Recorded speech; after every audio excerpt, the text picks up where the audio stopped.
Hello students, आज मैं आपको फोर्थ क्लास में हिंदी रीडर में लेसन नंबर 3 एवरेस्ट विजय समझाऊंगी। बच्चों, प्रस्तुत पाठ में बचेंद्री पाल ने एवरेस्ट पर चढ़ाई से संबंधित एक साहसिक अभियान के अनुभवों का सरल चित्रण किया है। इसमें बचेंद्री पाल है, आपको पता है ना, उन्होंने सबसे ऊंची चढ़ाई चढ़ने वाली लेडीज महिला थी बचेंद्री पाल। उसका वर्णन किया है। पूरा पाठ साधारण व आम बोलचाल की भाषा में लिखा गया है।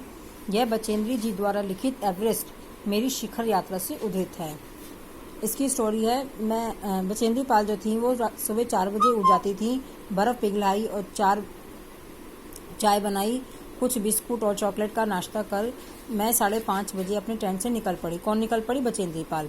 अंग दोरजी ने मुझसे पूछा क्या मैं उनके साथ चलना चाहूँगी। मुझे उन पर विश्वास था और साथ साथ अपनी आरोहण क्षमता और कर्मठता में भी आश्वस्त थी। मतलब उन्हें अपने ऊपर भी विश्वास था, इसलिए मना करने जैसी कोई बात ही नहीं थी। सुबह 6:20 पर जब अंग दोरजी और मैं साउथ कोल से बाहर निकले तो लगभग दोपहर होने लगी थी। हल्की हल्की हवा चल रही थी और धूप बहुत तेज, ठंड भी अधिक थी।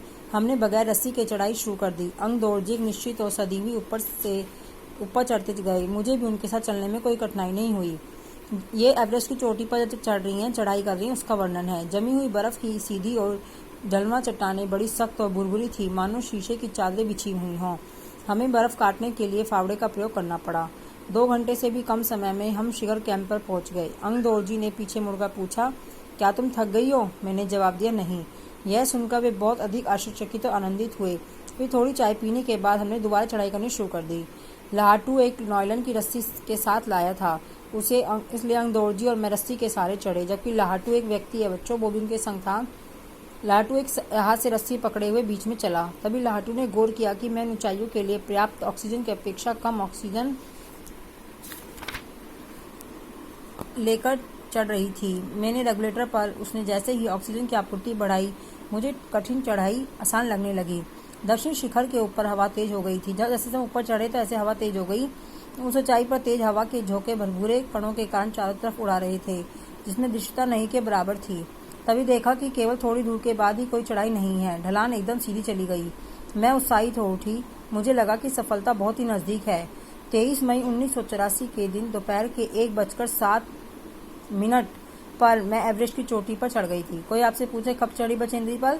23 मई 1984 को दोपहर के समय। एवरेस्ट की चोटी पर पहुंचने वाली मैं प्रथम भारतीय महिला थी। एवरेस्ट की चोटी पर इतनी जगह नहीं थी कि 2 व्यक्ति एक साथ खड़े हो सकें।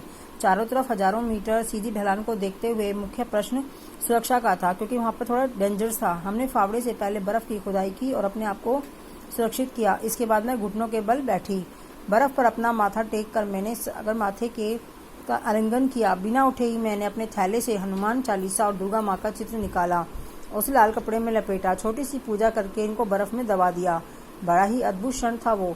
उठकर मैं रज्जू नेता अंग दोरजी के प्रति आदर भाव से झुकी। उन्होंने मुझे गले से लगाया। कुछ देर बाद सोनम पुल से पहुंचे, उन्होंने हमारी फोटो लिए।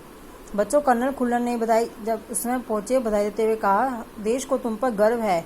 हमने शिखर पर कुछ समय व्यतीत किया और वापसी यात्रा 1:55 पर शुरू कर दी। अंग दोरजी और मैं साउथ पोल पर शाम को 5 बजे पहुंच गए थे।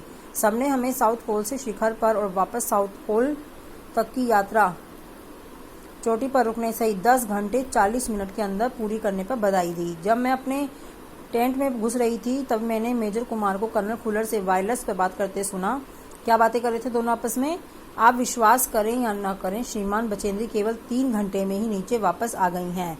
वह उतनी ही चुस्त दिख रही हैं जितनी कि वह आज सुबह चढ़ाई करने से पहले थी। मतलब बचेंद्री पाल को कोई भी थकावट नहीं हुई। मुझे बचेंद्री पाल को पर्वतारोहण में श्रेष्ठता के लिए भारतीय पर्वतारोहण संघ का प्रतिष्ठित स्वर्ण पदक और अन्य सम्मान्य पुरस्कार दिए गए। पद्मश्री और प्रतिष्ठित अर्जुन पुरस्कार की भी घोषणा की गई। कितना प्रसन्नता भरा क्षण था जब मैं सबसे आकर्षण और सम्मान का केंद्र थी।